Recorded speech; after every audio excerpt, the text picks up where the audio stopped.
So does everyone have their popcorn and all settled in for a night of listening to candidates? Here is the format for tonight's meeting. We are pleased to have Marcia Salter here. She is our incumbent auditor-controller who is running unopposed, and she's been asked to speak tonight. So Marcia, if you would come forward, please.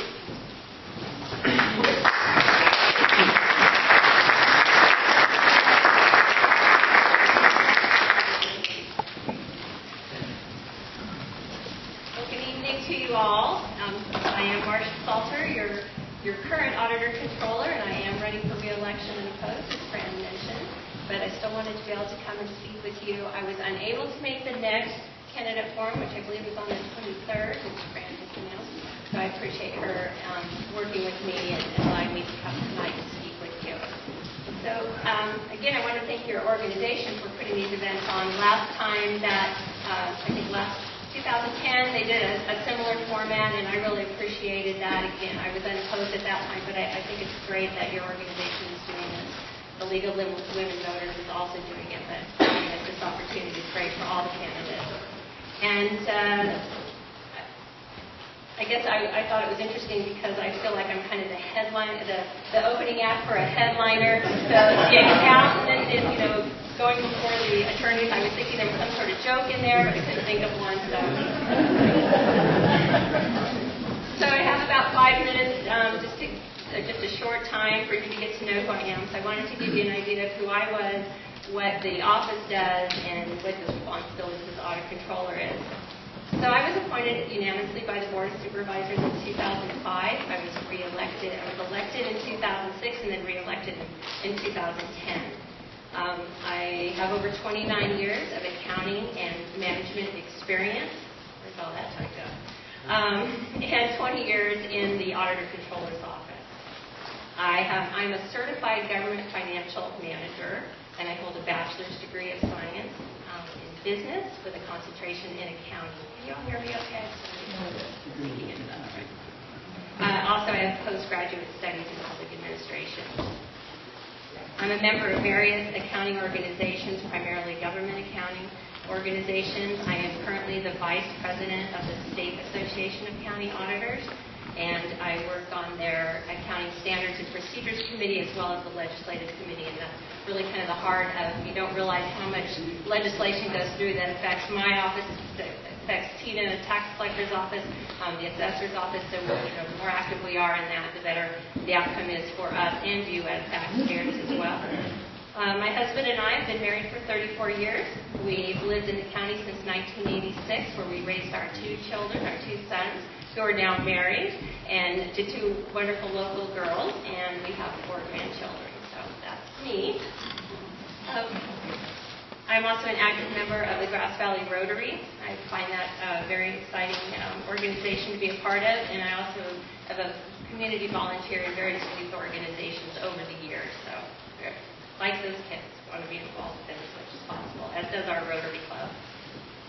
So public accountability is the cornerstone to government operations, and as the Chief Accounting Officer of the county, my responsibility is to monitor the financial activities in accordance to the laws, regulations, and principles that govern. My office is the internal watchdog over the use of taxpayers' dollars. We take that very seriously in my office. My office is responsible for monitoring the county's $184 million budget and assist the departments to stay within their legally authorized expenditure limits. I have a staff of 11. I am a working auditor-controller. I do have my sleeves rolled up with the group, as our smaller offices do. We handle the county payroll, which is pretty complex.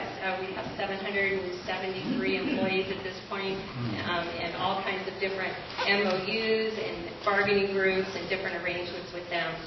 We handle all the vendor payments for the county departments and the districts who have their funds in the county treasury.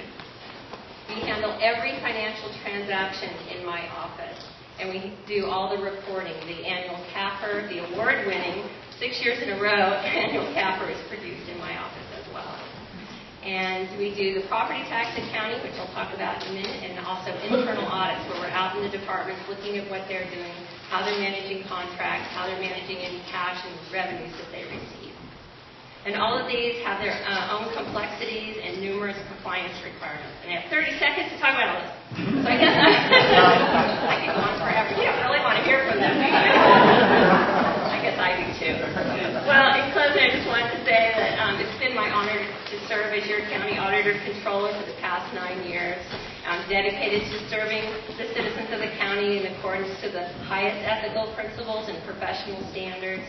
And with your support and your vote, even though I'm running unopposed, I will look forward to serving as your county auditor controller in the future. So thank you.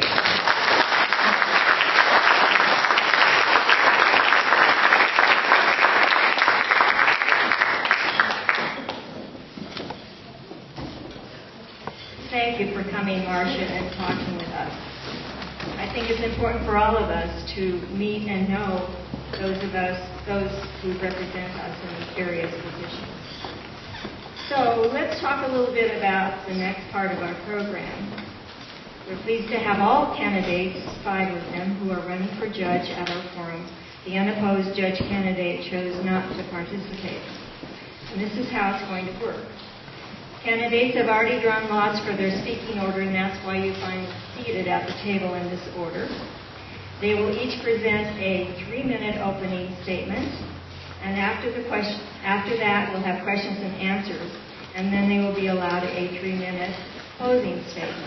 And we have timers sitting right down here in the front that you just saw in action with Marcia. And they have a little blue card that tells you when you have 1 minute left to go. And they have a yellow one that says 30 seconds. And when you see the red one, it says, time's up. So if you will please honor those, the closer you follow this format, the more questions we'll be able to ask and hear your responses.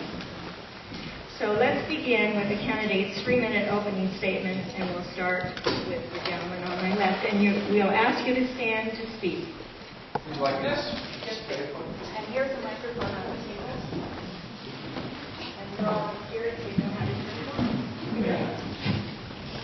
Can you all hear me? Yes. All right. Well, good evening. My name is Rob Tice-Raskin, and I want to thank you all for attending this evening. And I want to thank the Tea Party for graciously hosting this event. We need to have more events like this because I think it's important that the public have a chance to meet the candidates and to find out what we're all about so you can make informed choices for important offices. So I just wanted to share a couple of quick preliminary thoughts with you. First of all, I am a Nevada County family man who cares about serving our community. I'm married to a wonderful woman, Sandy. We've been married for 15 years now. We are blessed with 5 children, Christopher, Aiden, Andrew, Parker, and Addison, our sole little girl. And if you've ever wondered why I have gray hair, it's the happy chaos at my household. We have lived here in this county for 11 years. We have a little place in the South County where we built our home. By way of profession, my wife, Sandy, she is a part-time stay-home mom, and she is also a part-time practicing pediatrician. For myself, I am a federal prosecutor. I have been the federal prosecutor covering this county as well as 20-plus northern counties for the past 13 years. We love living here. We love working here. I am a man who is grounded in my family, and I am a man who is grounded in this community. And it would be a great, great honor and a great pleasure to continue my public service career as a judge for Nevada County. So that's point 1. I am rooted here, and I am care about this community. Point 2. I have the intellect, the training, and the experience to serve as a wise, and a fair, and a respectful judge. I have been a trial attorney for 20 years. I am versed in both criminal law as well as civil law. I've served as a federal prosecutor. I have served as a civil litigator specializing in business litigation, and I have served as a criminal defense attorney. Moreover, I've served as a judge pro tem here in Nevada County as well as neighboring counties. The point being, I know my way around a courtroom, I know how to run a courtroom, and I would be a truly effective judge. So to wrap up for now, I'm very happy to be here this evening. I look forward to fielding your questions, and thank you again for participating this evening.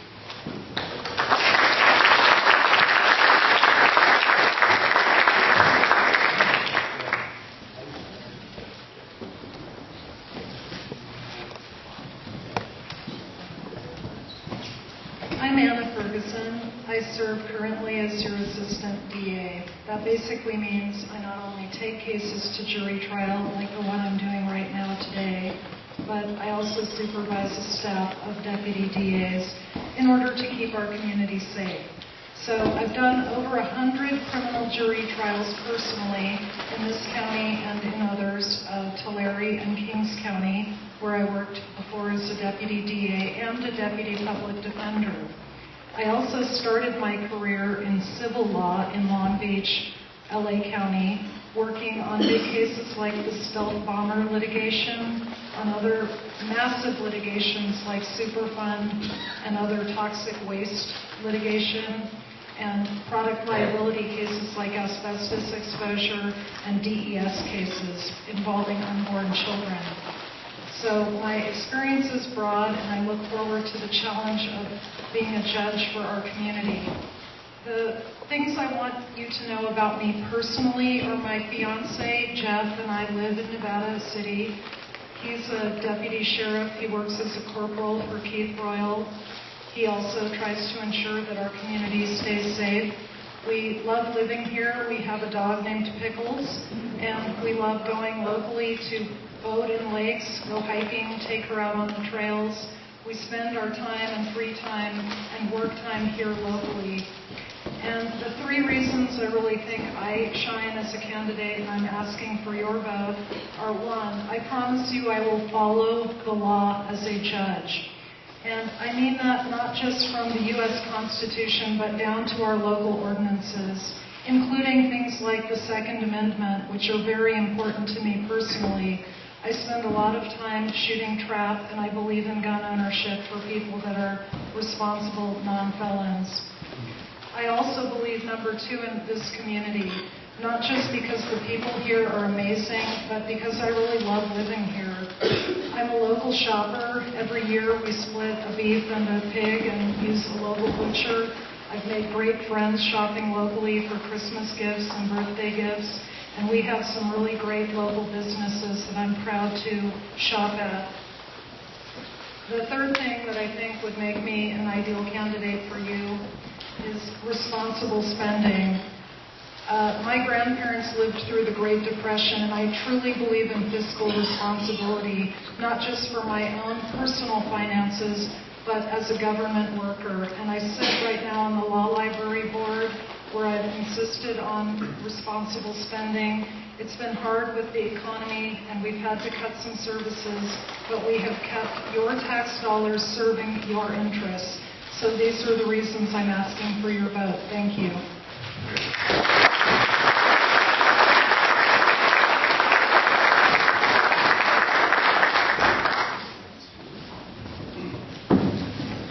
Well, good evening. For those of you who don't know me, my name is Jeff Lake, and I was actually prepared to do a 45-minute speech, but then I found out the rules changed, so I'm going to cut it down to 3 minutes. I'm going to try to answer all your important questions as fast as I can. First and foremost, I'm 6'7", so we don't need to worry about that anymore. Secondly, I too have been a lawyer for a long time. I'm in my 23rd year of practice. I have been a trial lawyer my entire career. I have tried cases in complex civil litigation. I have criminal defense background, and I have been practicing in courts up and down the state for a long, long time. Like everyone else here, I have spent thousands of hours in the courtroom. I know many judges, and in fact, it's great to see some of our judiciary here tonight taking their time out after a long day on the bench to join us tonight, so thank you for coming as well. But I don't want to spend my 3 minutes talking too much about me. I'm happy to talk to anyone anytime. You can visit my website. You can pick up my information. I know I'm qualified as everyone else is here, but what I wanted to spend my time today talking to you about is what I have in common with the Nevada County Tea Party patriots. And there are some things that are very important to me that I think are worth sharing. First, the Tea Party vision is a nation where personal freedom is cherished and where all Americans are treated equally. I agree with that completely. And why? Because when it comes to personal freedom and individual rights, it's very, very important. We want people to be able to live the way they want as long as it does not harm others or infringe on other people's rights. And as a judge, that's our responsibility. Next, as far as economic freedom, the policy that will provide for and enable opportunities to find good jobs and create and grow businesses, that is a little bit different, but there are ways that judges can help control that policy as well, particularly when it comes to economic freedom and a debt-free future. How do we do that? First and foremost, the Constitution needs to be followed at all times. No doubt about it, for sure. Secondly, there needs to be an equal application of the law to every person in every case, whether it's a criminal case or a civil case. It needs to be fair. There needs to be level playing field, and a judge needs to be unbiased and treat everyone with respect and dignity and give them an equal opportunity to participate in the judicial process, and there needs to be fairness. Everyone must be treated equally and with respect. There is no matter in which cases should not be brought where both sides of the story are told without discrimination. How do you do that as a judge? You need to follow due process. You need to follow the rules of evidence, and you need to follow the rules of procedure no matter what. Next, a judge needs to be prepared. In cases like this, we don't have a lot of time. We have to get to the point. We need to give everybody a chance to get to know who we are. I hope to be able to do that for you, and I appreciate you having us tonight, and please remember to vote for Jeff Lake on June 3rd. Thank you.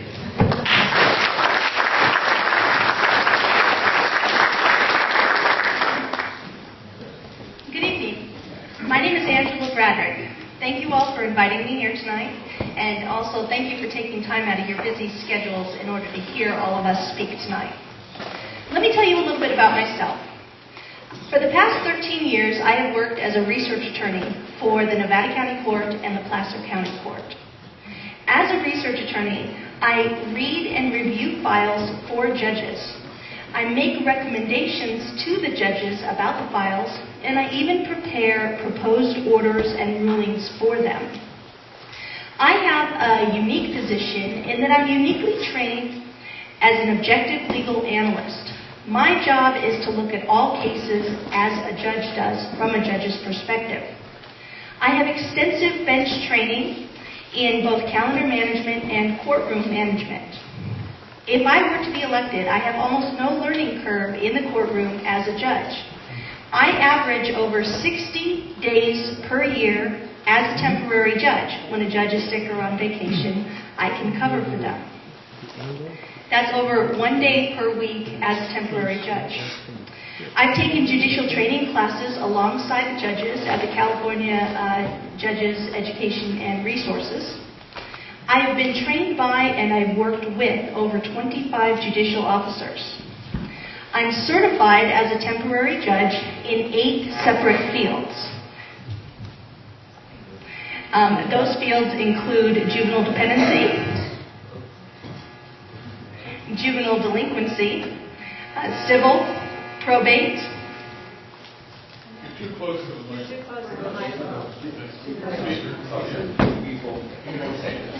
All right. Are we still good? Yeah. All right.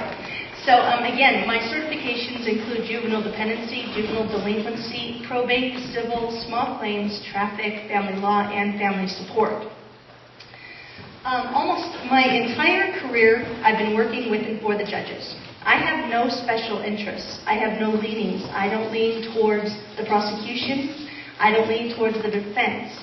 My job has always been to be objective and neutral. One of the best things I like when I'm sitting as a judge pro tem, a temporary judge, is on cases where individuals do not have attorneys.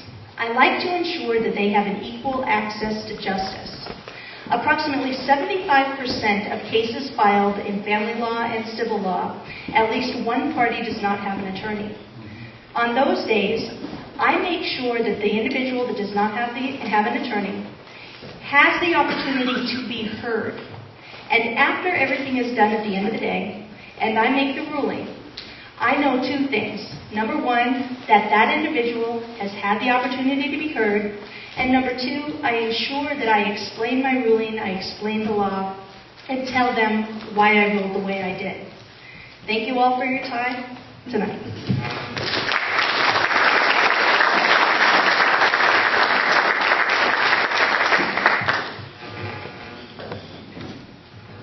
We'll take a break. As a trial lawyer for 35 years and an active Nevada County volunteer for 26, protection of the public has always been my priority. I believe that the most effective forces in reducing crime and social ills are strong families and caring communities, and I've carried that commitment while raising my family here. With the help of like-minded parents, I chartered a Boy Scout troop and coached Little League and girls' youth basketball. During this time, I saw that the county rules and regulations were making it hard for young families to thrive. I ran for supervisor because I had some good ideas that would strengthen our community while preserving the Nevada County way of life. Although I didn't win that election, I was honored when my opponent asked me to be an airport commissioner to help Nevada County out of a jam. Our airport's operating permit was suspended and was being threatened with closure. CDF was considering moving the AirTac base to another county. Working with the FAA, Caltrans, Nevada County government, and the public, we were able to correct all of the deficiencies and return the airport to full operating status. I was also serving as airport commissioner on that awful day, September 11, 2001, when our country was turned upside down. To keep the airport open, I worked closely with law enforcement and airport users to set up necessary security and safeguards to protect the public. After the 49er fire, I started volunteering with the Penn Valley Fire Protection District and was elected to its board of directors. They provide advanced life support paramedics and an ambulance service to protect the public. As for my legal skills and experience, I've always loved the law. I worked and paid my own way through law school, graduating with honors. I've recovered more than $200,000 for seniors cheated by fraudulent loan brokers. I've represented police departments and police officers, including an officer who got sued for biting a suspect on his thigh. That officer was a police dog named Echo, who acted on the commands of his handler. To my surprise, California's dog bite statute didn't have an exemption for police dogs, meaning the city would have to pay damages. Because I believe that criminals injured while committing crimes should not be able to recover damages from their victims or the public, I still tried to get the case thrown out of court. I argued to the judge that when a police dog bites someone on command, he really isn't a dog, he's a weapon. The judge agreed with me and threw the case out of court. After that, I worked with State Senator Ed Davis, the former chief of the Los Angeles Police Department, to change the law to exempt police dogs while acting on command. I'm Jeff Ingram. Let me put 35 years of experience and 26 years of community service to work as your next Superior Court judge.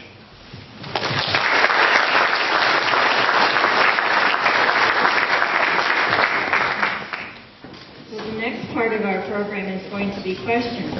And we will alternate the order of questions. So when we start the questions, the first person to answer will be Anna Ferguson, and we'll go down that direction and then successfully move down the table. So you'll all get a chance to be first or last. So are you ready for the questions? First question. With the growing threats to citizens resulting from the realignment of felons from state prisons to counties, what will you do to lessen the threats we are experiencing?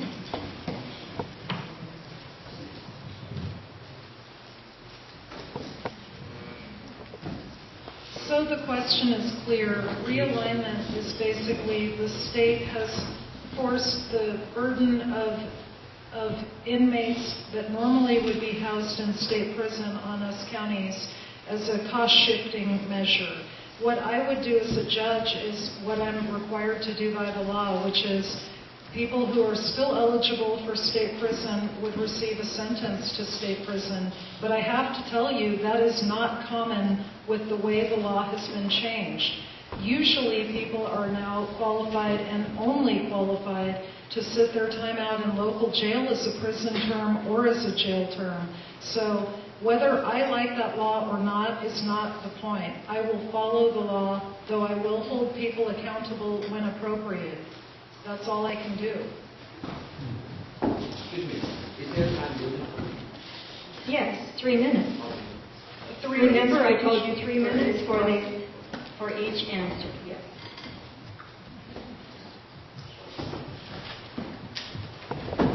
I'm actually going to refer to my notes for this one for a minute too. So it's, from what I've researched, the Wayne Brown Correctional Facility holds 283 inmates. That's it. Luckily, there's been over 12,000 hours of community service provided to the government and nonprofit organizations by people that have been convicted in Nevada County in the last, I think that's an annual statistic. The issue is, though, can the state impose its failure to meet its financial budget upon the county? That's really the issue. And I agree with Anna that as a judge, we have to follow the law. We have to apply the law to every single case as that case is presented to us. But we also need to be aware of wasting county assets. And when we can protect the county's assets, and we can apply those assets to be more productive for the citizens of the county, still ensuring public safety, that is something that I intend to do as a judge.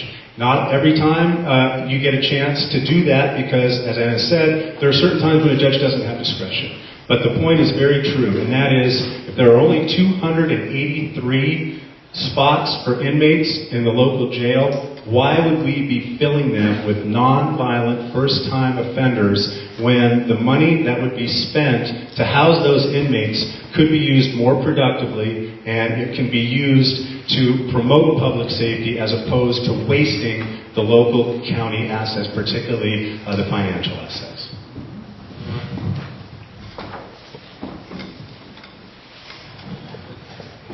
Back in 2011, the United States Supreme Court ruled that California's overcrowding problem had to end.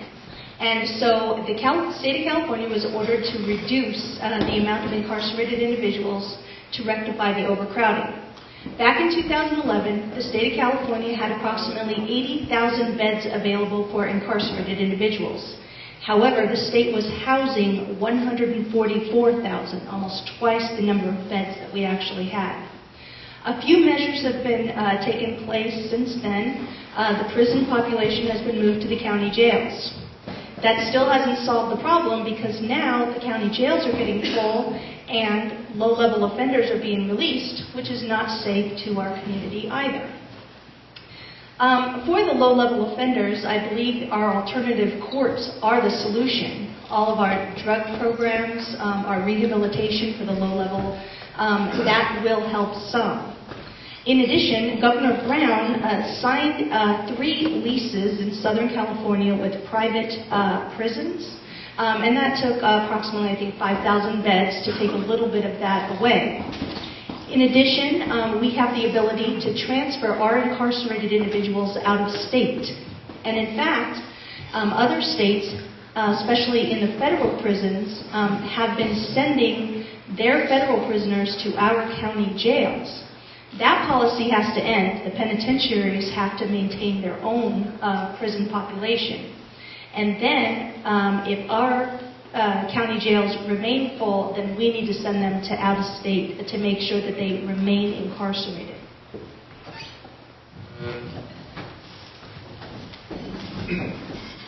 That's one of those problems that doesn't have an easy solution, and it's going to take a long time to solve.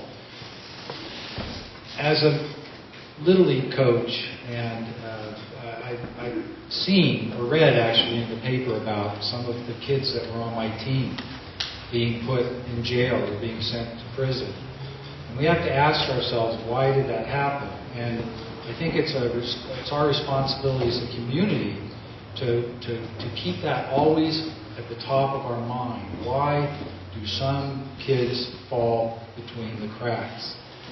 That's the solution to the problem of prison overcrowding, because we'll have less prisoners. It's just a very difficult thing. But again, Nevada County has a very strong community. Our crime rate is well below other counties. We're very fortunate to live here. Fortunately, we have too many prisoners in the state prisons, and we've been ordered to release them to the counties, or actually just release them to the streets. So the real solution, as I see it, is we have to deal with that. Did you know it costs over $50,000 a year to house a prisoner? Do you know that the average wage earner in Nevada County, the average household earns $53,000, and a military person who's been in the military for 3 years, is married and has 2 kids, only makes $47,000, and yet we're paying $50,000 or more for each prisoner that we're housing. That's very significant. It's almost. Who says crime doesn't pay?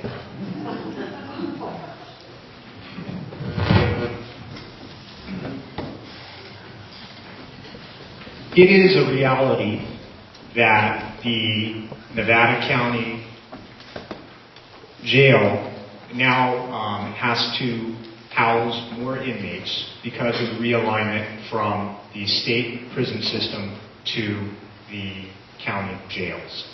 What that means, though, as a judge, and what I would suggest needs to be done in order to deal with that situation, is to assure, now more than ever, that every time someone is sentenced, the sentencing judge goes through that careful, nuanced balancing in connection with that individual to figure out what indeed is the appropriate sentence that's going to be merited.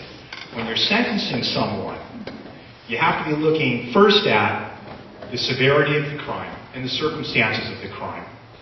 You have to look at the impact at the victim or on the victim. You have to look at the need to deter that individual from further criminality. You have to look at the need to deter others from committing similar criminality. On the flip side, you have to look at the individual who has committed the crime.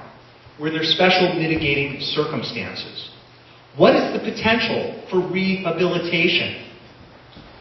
Was this individual a first-time offender or a recidivist? You have to carefully balance all those considerations and then formulate what the appropriate sentence is that's going to meet all of those sentencing objectives. And so what that means is, if on balance the factors in mitigation are strong, you've got a first-time offender, you've got a relatively minor crime, and you're cognizant that resources are scarce, then you're going to have to consider creative options such as a specialty court program. So that individual can, yes, be held accountable, but yes, be rehabilitated, brought back into society as quickly as possible, and in a cost-efficient fashion. On the flip side, when you have an individual who's committed a terribly serious crime, or has a terribly serious problem with recidivism, and there aren't significant factors in mitigation, those are the types of individuals for whom we will have to reserve custodial time, and will have to be placed, as the law permits, either in a state penitentiary or in our local county jail. But now more than ever, sentencing judges have to be smarter on crime because resources are even more scarce, and unfortunately, our hands are tied. So now more than ever, you need a judge who can do that fine, nuanced, individualized, case-by-case analysis.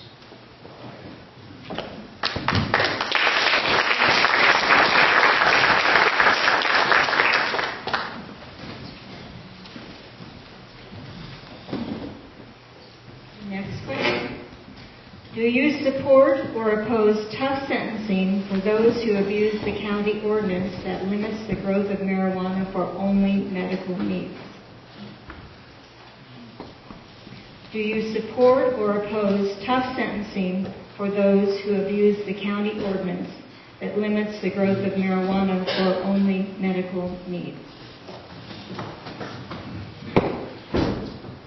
Well, it may surprise some of you to know that I actually represented the Americans for Safe Access against the county when it came to the medical marijuana cultivation ordinance that is now in place in this county. And the reason we did that is because any law that is going to be effective needs to be clear, it needs to be understandable, and it needs to be enforceable. And unfortunately, in my opinion, the local current ordinance is none of those. But the difference between the local marijuana cultivation ordinance and criminal sentencing is actually apples and oranges, because the medical marijuana cultivation ordinance is a land use ordinance. It's actually a nuisance ordinance, which is intended to give guidance and regulation to how medical marijuana should be cultivated within the county. Now, there was a case that came down in the California Supreme Court last year entitled Riverside versus the Inland Empire Collective.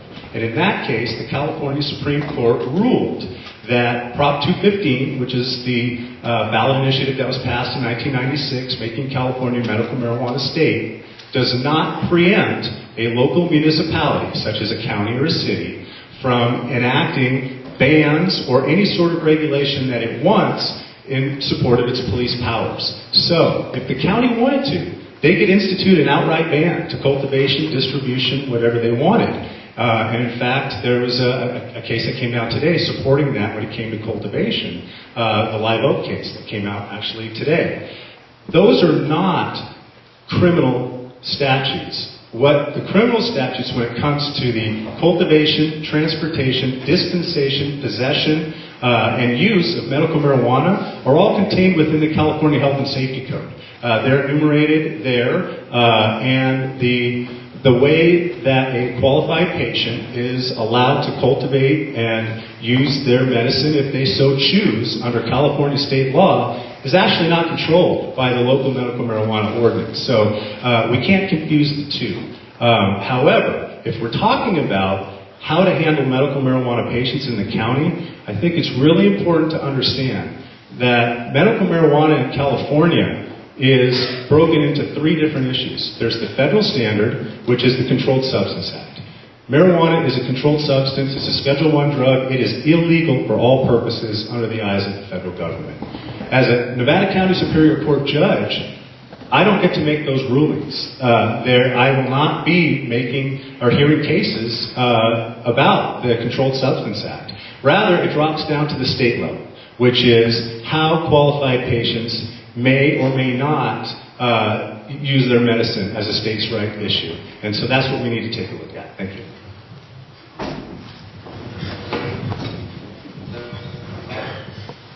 Approximately 2 years ago, Nevada County passed local ordinance number 2349.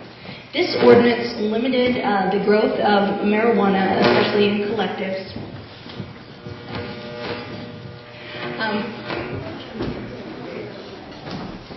That better? It limited the growth of marijuana so that it cannot be grown around schools, daycares.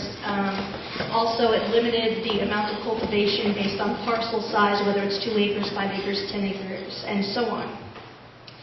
There was a challenge to that by Mr. Lake. I worked closely with Judge Dowling in determining the constitutionality of the local ordinance, and so I'm very familiar with the issues that arise. However, there's a canon of judicial ethics, that's a rule, that says that judges and anybody running for a judge cannot comment on an issue that is either before the court or that will likely come before the court. I am aware that ASA, Americans for Safe Access, has received a sufficient number of signatures to put a ballot initiative, I believe on the June ballot, relating to the ordinance. And so because it is likely to come before the court, and I will either review it as a research attorney or if I'm lucky enough as a judge, I can't comment on this issue to tell you whether or not I would go, oppose it strongly or not. So I have to limit my answer to that. I am aware of the issues. I'm well versed in them. I helped draft the opinion related to it, but I can't comment on the actual outcome of the question.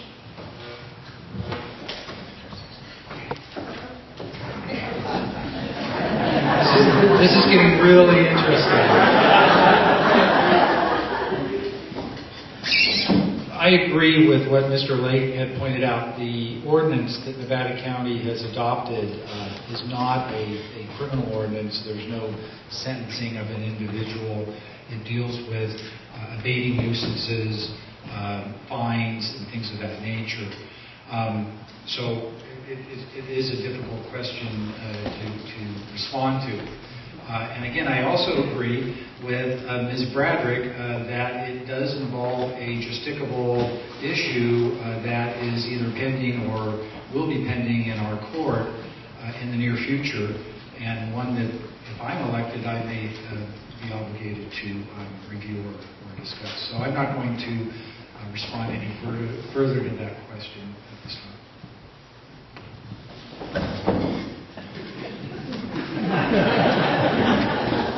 Making it interesting. So again, the question is, would you support or oppose tough sentences for those who abuse the county ordinance only allowing marijuana use for medical needs? I have three thoughts in connection therewith. First of all, as a judge, I would apply the applicable marijuana laws in place. I would faithfully apply them. So under the current law, enacted by the legislature and changed in part by the people through the initiative process, it is illegal to be possessing or using or distributing marijuana for any other purpose other than medicinal purposes. That is the law. I would follow the law as written. Now, as for the matter of sentencing, I would utilize the same sort of factors that I outlined for you a few moments ago in deciding what a just sentence would be. I would look at factors in aggravation and factors in mitigation. I would look at the unique circumstances of the crime, the unique circumstances of the defendant. Now, as for the third part of the question, would I be a tough sentencer or a light sentencer? I too must decline to render an opinion in connection with that. As a judge, I can't prejudge. The essence of judging is you don't make a decision until you are presented with all of the facts. And then you apply the law. And then you make that nuanced, fine analysis. So I can't do that. I can't do that as a practical matter. And of course, I can't do that, as my colleagues point out, because I'm prohibited by judicial canons from making a statement that commits myself to a position with respect to an issue that is likely to come before the court.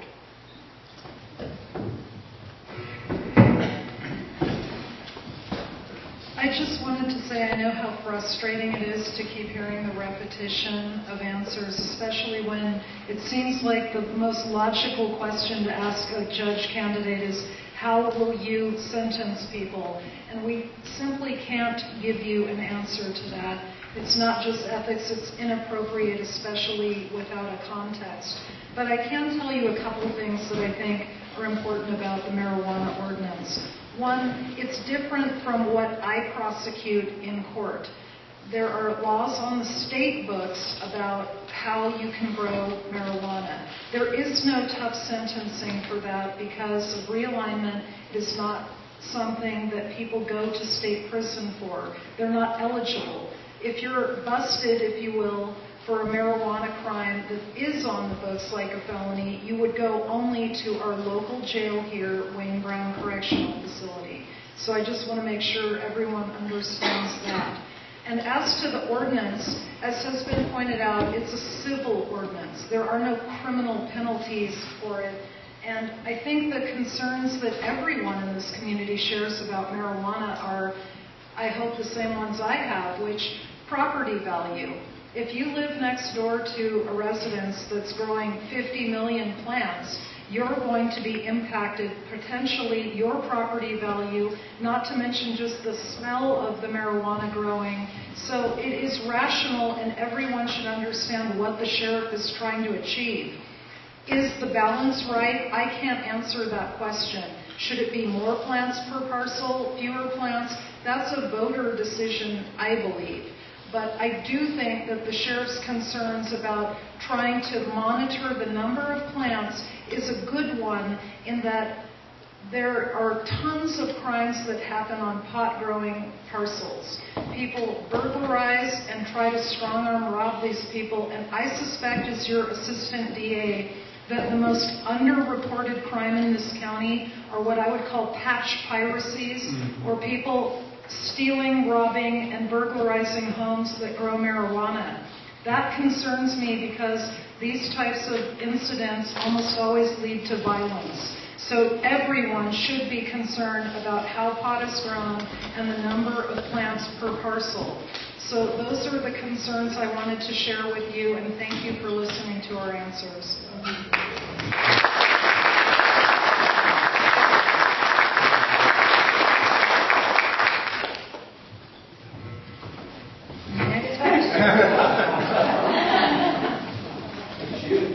We did try moving the speaker forward, but it still doesn't.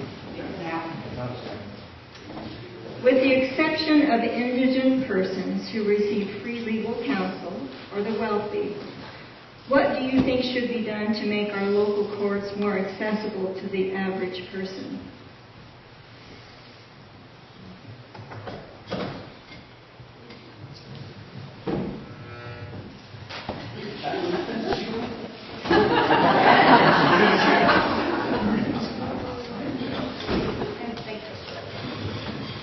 All right, this is a great question for me. I have a passion for accessibility to the courts.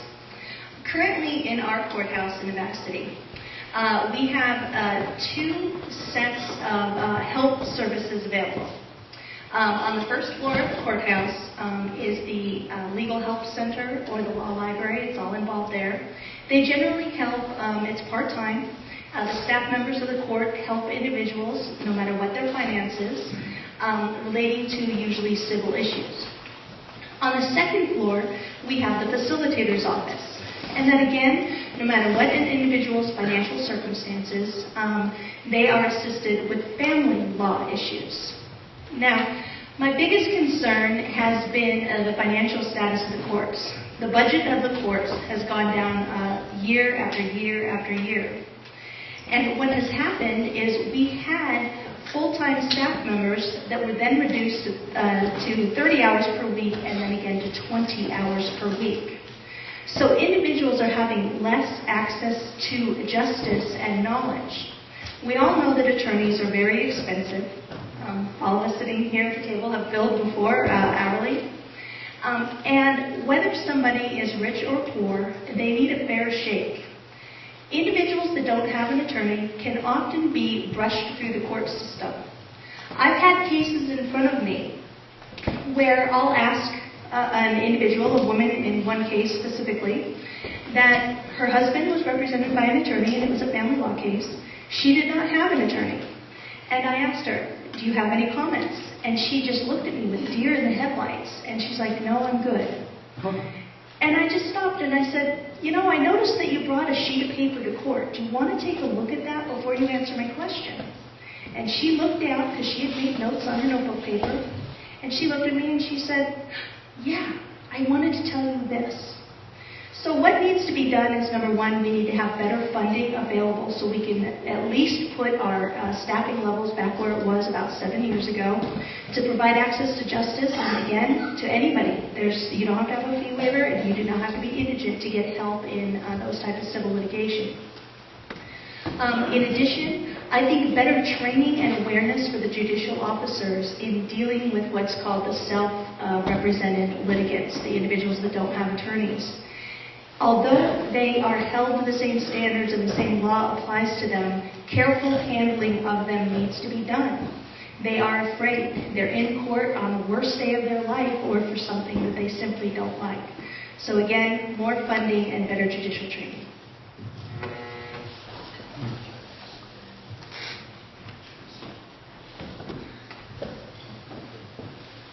The Judicial Council, which is in charge of California state courts, has actually stated in writing that we are now rationing justice in the state of California. That's a real scary thing for all of us, because if we don't have access to justice, then we start breaking down as a society. Ms. Bradrick was very right on when she said we need more funding for the courts and we need to provide more access and better programs. Our court has actually done quite a few things that other courts haven't done. Nevada County is the only county that has enacted Lora's Law in its entirety. And it saves quite a bit of money when you actually look at the facts in terms of the people that it saves. There are issues with that, but it still is a successful program. We have adult drug courts that are also beneficial and help save money. I've served on the Nevada County Peer Court, which is a court for students, for first-time juvenile offenders, and they actually try each other's cases. You actually have a juvenile offender sitting in judgment on somebody who is also a juvenile offender. It teaches these young people about the rights and responsibilities of living in society, and it helps them make good decisions and avoid committing crimes in the future.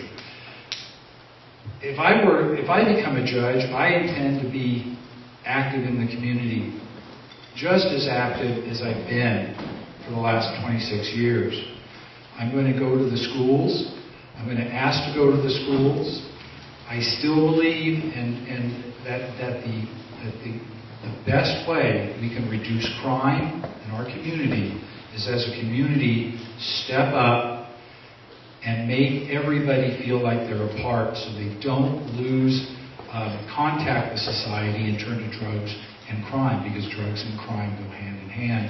And it's these petty crimes and stuff that you read about, the people who have been arrested 5 times in 2 weeks.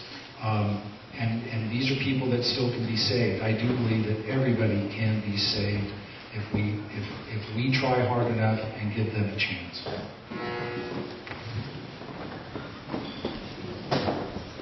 The question posed is, how would you address the problem of access to justice?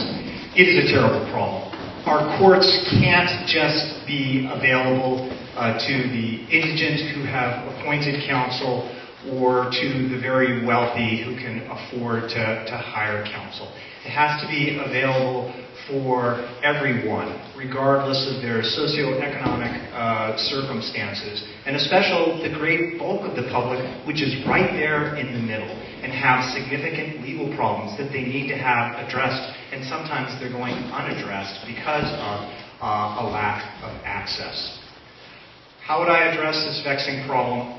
Well, the primary responsibility of a judge, of course, is to act as that neutral arbiter, that neutral jurist who is making those courtroom decisions. But in my view, another very, very important obligation of a judge is to be a good steward for the justice system, to be reaching out to the community. First, to educate the community regarding the justice system, but sometimes to use the bully pulpit, so to speak, of the court to encourage other people to get involved. And what I would suggest doing as a judge is I would suggest personally taking a role in trying to get our local bar more involved with pro bono work.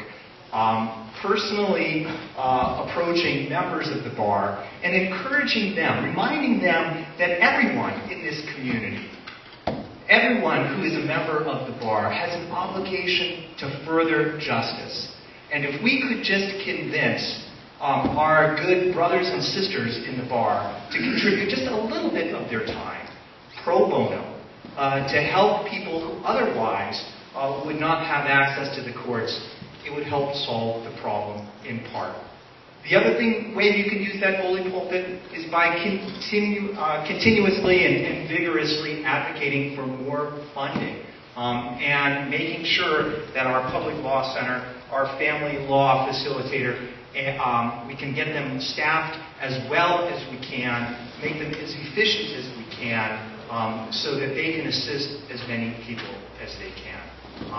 And then finally, we do have to encourage members of the community, especially if they have small disputes under $10,000, to take advantage of our small claims system, which is an efficient means for individuals who have small claims and don't have the funds to necessarily hire attorneys to come into court and to get their fair day in court. And indeed, one of my greatest joys as far as public service has been concerned, has been serving as a judge pro tem in our small claims court, making sure that the neighbors who have a dispute have the ability to have their full and fair day in court to resolve that dispute and to get the justice they need, even though they can't afford to have an attorney to assist them.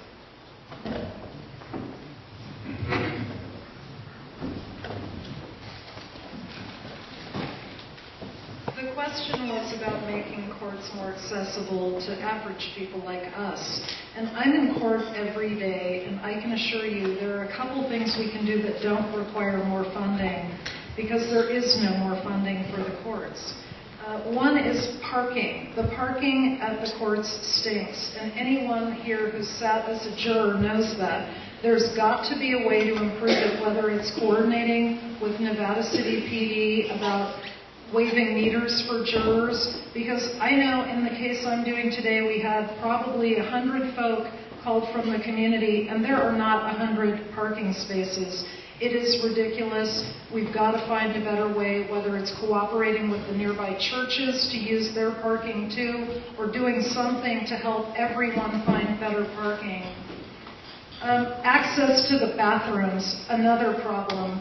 I have personally helped people that have been stuck in the door in a wheelchair that could not get in and out of the door. That is not good, and I'm offended by that, and something must change. It must be widened so everyone can get in and out of the bathroom, because again, everyone should be able to get in and out.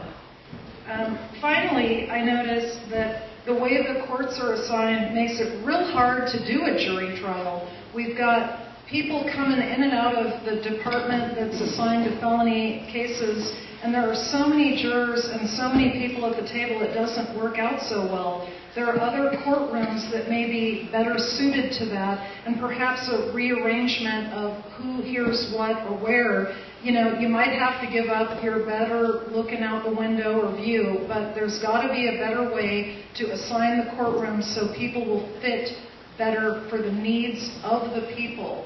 And I guess I have one more quick thought since I have a little time. Family court is one of the places that almost every average person ends up in court. And it's a frustrating place because it's so expensive to hire an attorney. I think we could do better giving out information on how to handle these things yourself, or using one of the paralegals in the community to help with family court resolutions that would really help the average person access justice in our courts. So those are some of the ideas I have on how we could do better. Thanks.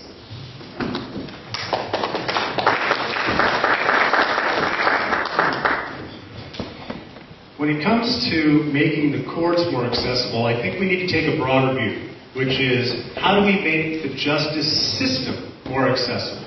Because, as we know, there has been a finding that the current courthouse is unsafe, substandard, overcrowded, and functionally deficient. And as a result, it needs to be demolished or it needs to be converted to another use. And the reason for that is because you may have heard that Senate Bill 1407, which was going to have over $102 million to be put into the court system, and the rebuilding or retrofitting of the courthouse here has been put on hold indefinitely, which leads us to the major concern of getting access to the judicial system, which is funding.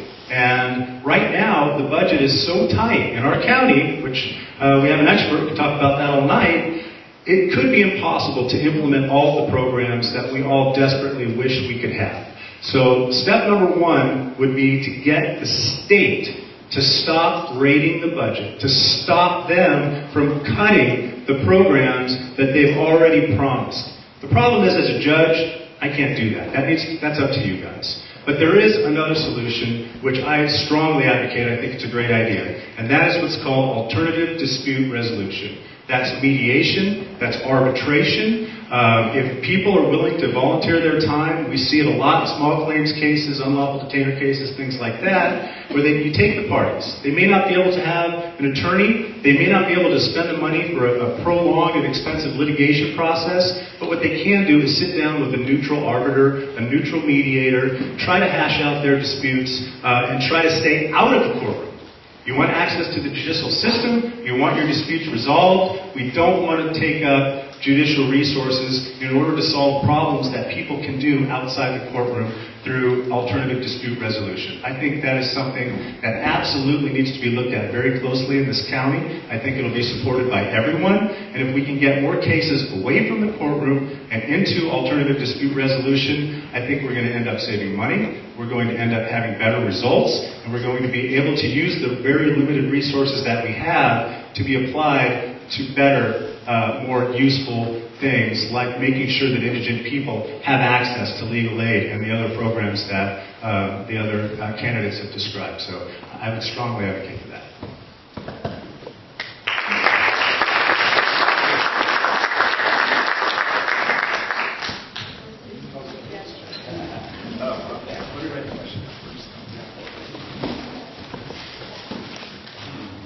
What is the most important change needed in our criminal justice system to ensure improved public safety, and how will you affect it as a judge? What is the most important change needed in our criminal justice system to ensure improved public safety, and how will you affect it as a judge?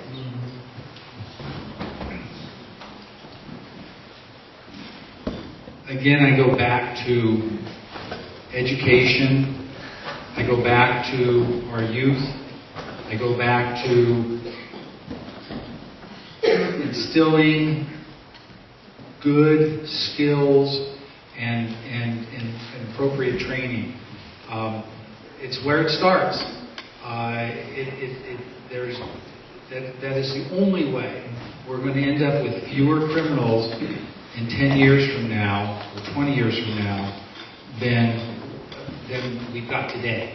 Because if we don't change the way we raise our youth, and we don't have proper facilities for them, and we don't teach them vocational skills, and we don't teach them how to add and read and write properly, and we just turn them loose when they're 18 years old, this is just going to be self-perpetuating again and again and again. And so, again, I believe that programs where we take the peer court is a great example. We can do more with that. Again, though, I think if I'm elected judge, and even if I'm not elected judge, frankly, I'm going to continue to go out and support the young people, because that's how we get good citizens as adults. And that's really, honestly, the only way we're going to improve the system. Otherwise, we're just going to keep going on and on and on.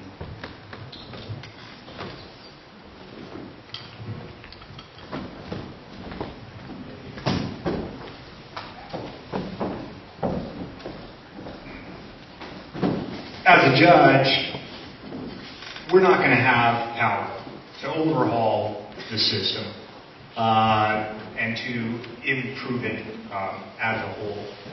All we can do is, as individual judges, try to make that system as effective as possible. So what you need to do as a judge, while following the law associated with the criminal justice system, you have to be smart in connection with criminal matters. And it comes back to the question ultimately on an individual basis, what you're going to be ultimately doing with each criminal defendant who goes through the system and ultimately comes up for sentencing. You know, thankfully, in our court, there are presently specialty courts that are available to help certain non-violent, certain non-serious offenders who might have addiction problems, to address those addiction problems and to cut the link between addiction problems and continued criminality. Now, as a judge, when you've got the opportunity to allow someone to go into a program like that and to assist in implementing that program, that is one way that you can be smart on crime, because you can help cut down on crime, you can help cut down on costs, and you can save those other resources for larger problems, if you will. So right now, I know that there is a movement afoot in this county to expand the specialty courts. For example, to develop a specialty court to deal with the problem of homeless individuals. I applaud efforts like that because we do, unfortunately, have limited resources, and so they have to be deployed wisely. So as a judge, to the extent that I'm allowed to do so by the laws, I would want to utilize those smart alternatives so we channel the resources wisely. And the other resources that are available, occasionally they're going to have to be used for more serious offenders to make sure that they are afforded their due process rights, and then ultimately, if they're convicted, that an appropriate sentence is given to them, weighing both the aggravating and the mitigating factors associated with them.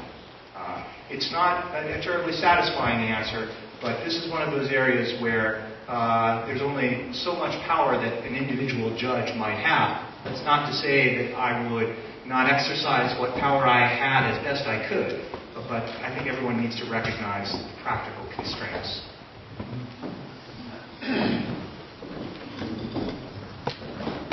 From my experience, unfortunately, programs do work for some people, but it's not one size fits all. Some people are not ready for drug treatment or alcohol treatment who have drug and alcohol addictions. And so, unfortunately, trying to railroad people right straight into a program doesn't always work. And so I think there needs to be some accountability too. And sometimes drying out in jail or having community service or other consequences may finally get people to realize, hey, I'm doing something completely wrong and I finally am ready for a program. We try super hard to point out and figure out who is going to really benefit from these types of programs. But again, it doesn't work with everyone. And unfortunately, what I've noticed is almost everyone sitting in Wayne Brown right now that's a local inmate as opposed to federal inmate is waiting for their trial. They're not actually serving time on a sentence.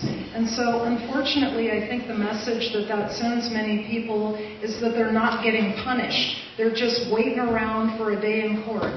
So one thing I know I would do as a judge to ensure public safety is make sure that criminal cases are tracking timely. Not to rush anyone to justice, but just make sure that people aren't dragging their heels either. Because I think it's important that people know that their trial is going to happen and that a consequence will follow the trial, as opposed to already being completely served by the time they get there. So that's my thought on this issue.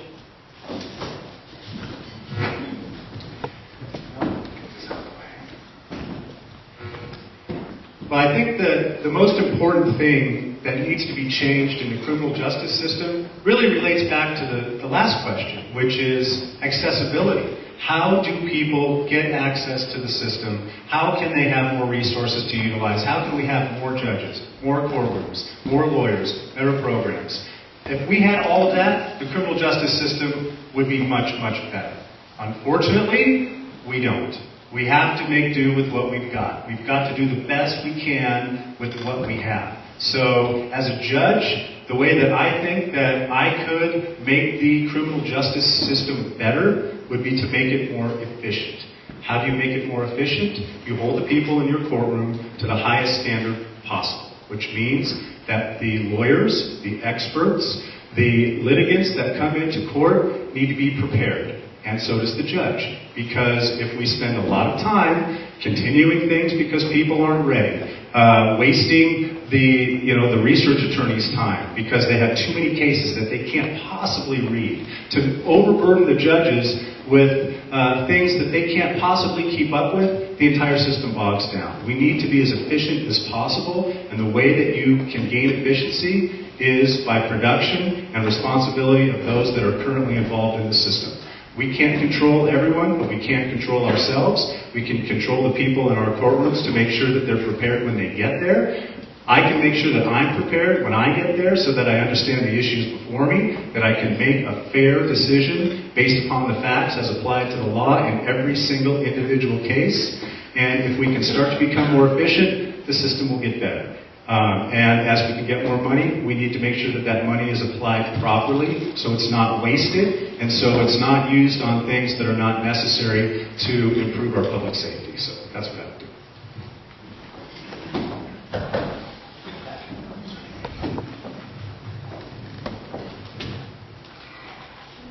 The hardest part about the question is the portion that asks, what can you do as a judge to effectuate these changes? Back in 1788, Alexander Hamilton, who's one of our founding fathers, wrote in Federalist Paper number 78 that the judiciary does not have a sword, it does not have a purse, it has no active resolution whatsoever. That's a direct quote. He said that the interpretation of the laws is the proper and peculiar province of the courts. So he was explaining that there being three arms of government and the judiciary is limited to simply applying the laws. Now, if we're simply talking about court policies and how the court is run, there's a couple things we can do. Number one is early intervention. Back when I worked at the Placer Court, quite a few years back, there was a program of bundling of cases. Let me give an example. We had a case in which a 16-year-old was caught after hours in a park, after 10 or after dark, depending on the park, all right? And what happened is everybody was, oh great, is he now on the track of becoming, a bad citizen? Is he going to, move up to higher crimes? Well, what we did is we bundled. We looked up his name in the court system, found out that this was his first case, but his mother had 6 active cases, his father had 7. And when we took a look at this, we found out that the reason he was in the park after hours is recently his father was incarcerated for some various crime, and his mother was in a domestic violence receiving home, and that children were not permitted. So he had nowhere to go. By bundling and researching and finding out the source of the problem, we were able to find out that it's not that he's a bad kid, he just didn't know where to go or what to do. He ended up being housed with his grandmother, he finished high school, and I can say he's a success story. So it's early intervention, bundling of cases, finding out, is there a juvenile delinquency and a family law and a criminal case dealing with all the same people. We can effectuate changes that way. In addition, our alternative courts, I think, are very, very productive. Our drug court, we have a homeless court that deals with crimes particular to homeless individuals. We have our veteran stand down every year to deal with crimes that relate to veterans. Then we also have peer court for generally the high school age students. So to help improve or ensure public safety, we need early intervention, and we need to bundle our services and be aware of all aspects of all the cases.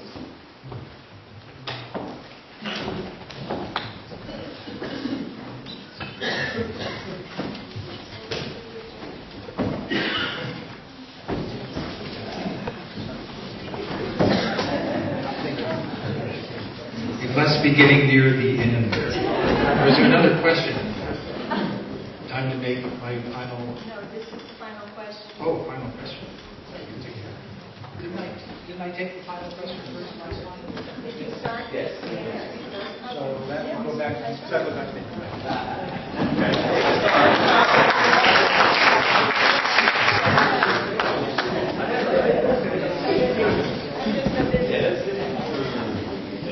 I'm just so busy watching the musical chairs that you have. So amenable to change.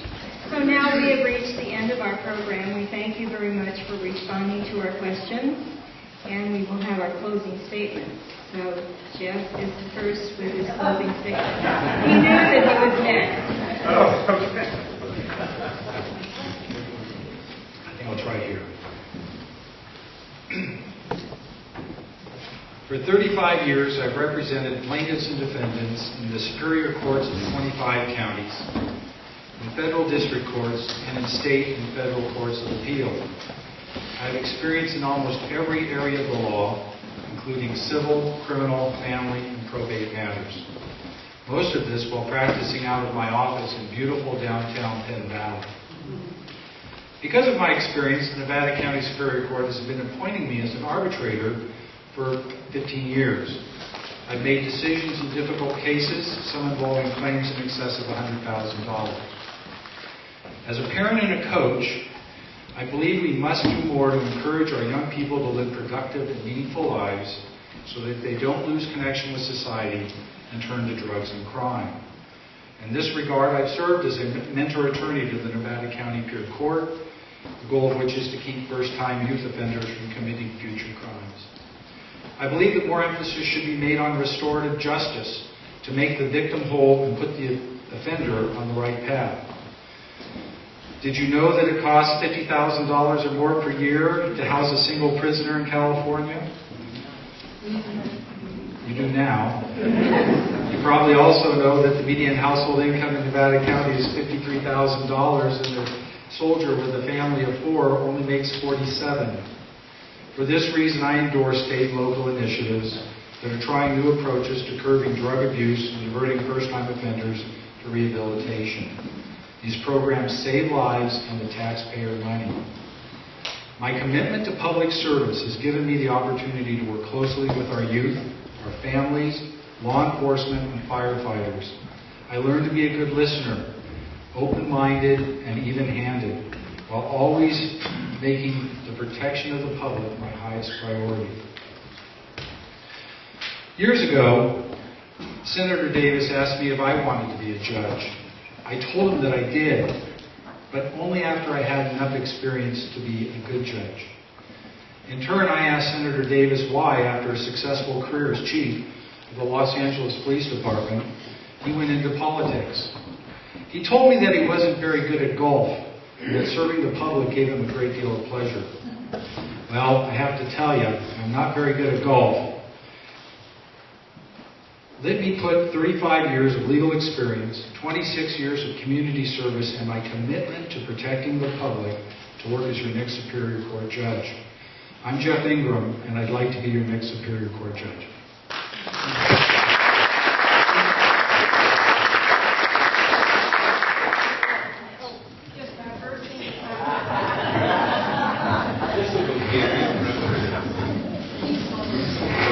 It does keep us on our toes.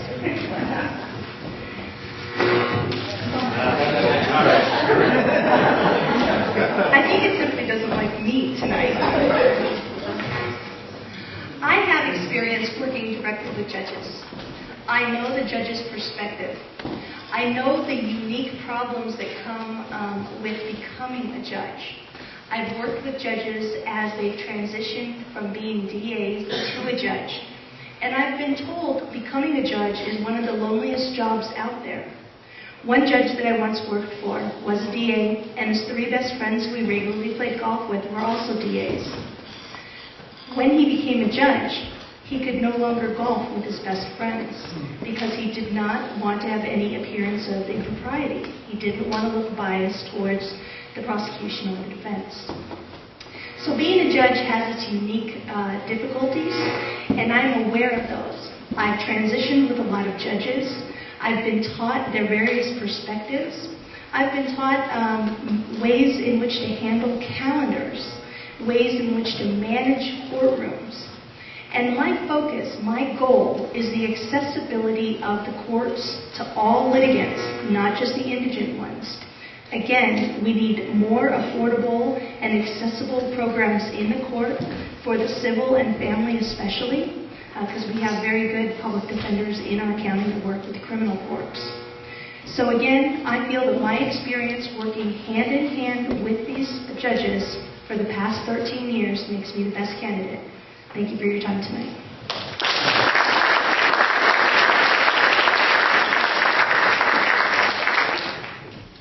Well, first and foremost, thank you, all of you, for coming out tonight on this late, rainy Wednesday night and giving up your time just to get to know us. We've tried to share a little bit about ourselves with you, our experiences. As I mentioned earlier, I've been in court for thousands and thousands of times. I have seen both sides of criminal and civil cases. I have litigated against the best attorneys in the country, if not the world. I have won hundreds of millions of dollars on behalf of claims that have been settled in civil court. I have seen clients of mine go to jail. I have worked with excellent judges, and I've seen, frankly, some very poor judges. And with that experience, what I came to realize was that at the point of the life that I'm in, and the rest of my career, the way I want it to be, is going to be to serving the public, to make sure that courts are accessible, and more importantly, that when somebody comes to court, they're treated fairly, every single time. That the Constitution is followed, that due process is followed, that anyone who is there is not going to be prejudged, but rather that the facts of every case are going to be applied to the law as it stands, and they're going to be judged fairly and uniquely so that everyone can use the judicial system, whether they like it or not, the right way. I know that I can do that. I know that I am fair. I know that I am impartial. I know that I will be prepared every single day. I know that I will work harder every single day to improve myself as a person and as a judge, and to improve the judicial system, and hopefully to improve the entire county of Nevada. So again, thank you for having me. I'm Jeff Lake, and I would appreciate your vote on June 3rd. And again, thanks for coming out.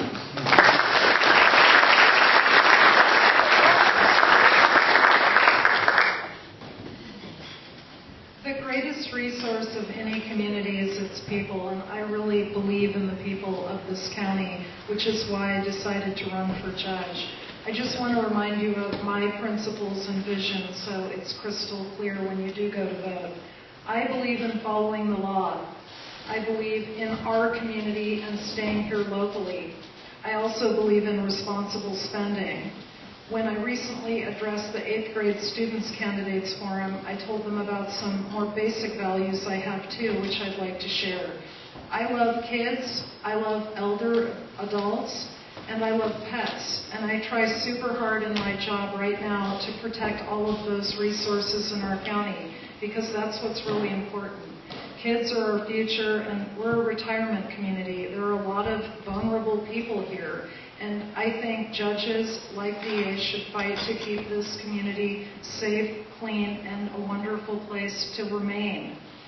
I also believe in, like I said, shopping here, because we have great businesses right here, not big box stores, but local people that are responsible people, that are great people. And so that's something I intend to keep doing, whatever happens with the election. So I hope you check out my website, AnnaForJudge.com. I'm happy to have you look at my Facebook site too, Anna Ferguson for Superior Court Judge, so you can learn more about me and my values, because I think they're values that you share too. I would like your endorsement, of course, and I hope you vote for me on June 3rd.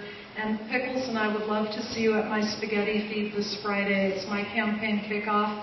It's at the Nevada County Sportsman's Club from 5:30 to 9. So we'd love to see you there. And again, please join others in endorsing me, like the California Game Wardens Association, Keith Royal, our sheriff, Mike Ferguson, our former DA, the Lyman Gilmore Candidates Forum, who endorsed me, and Nate Beeson. Thank you for your time.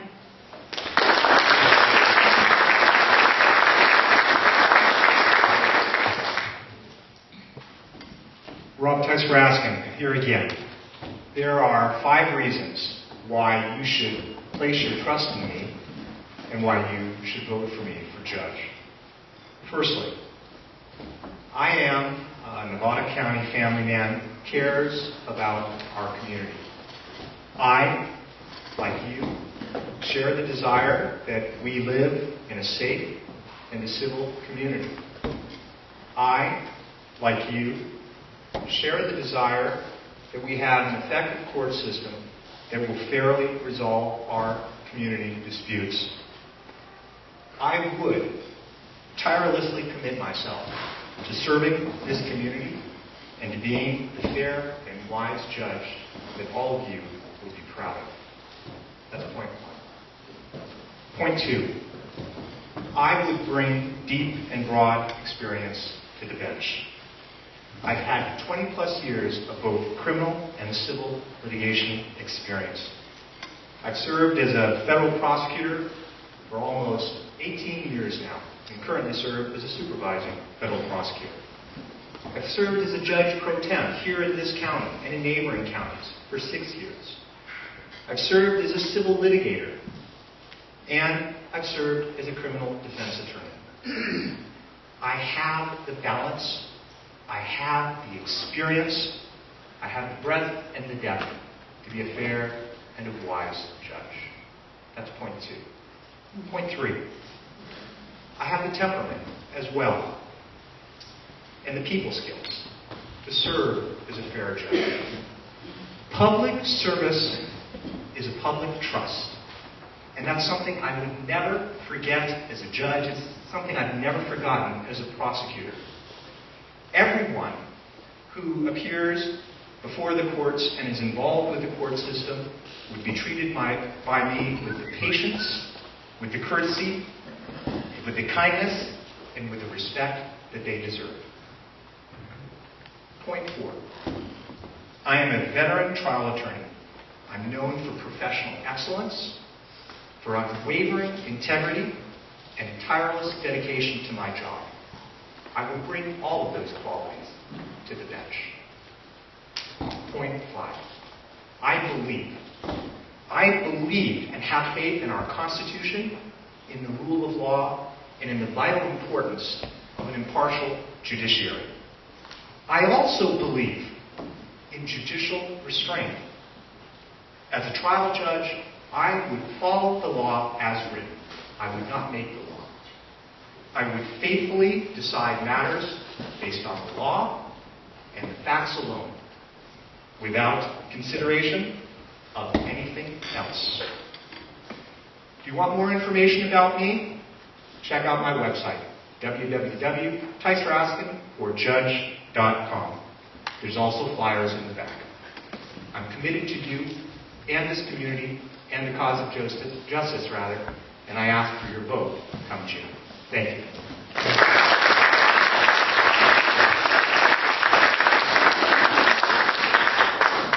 And now I have the microphone. I want to thank all of our candidates who came this evening, answered our questions, and everyone else who is here to hear them. Thank you so much. The meeting is adjourned.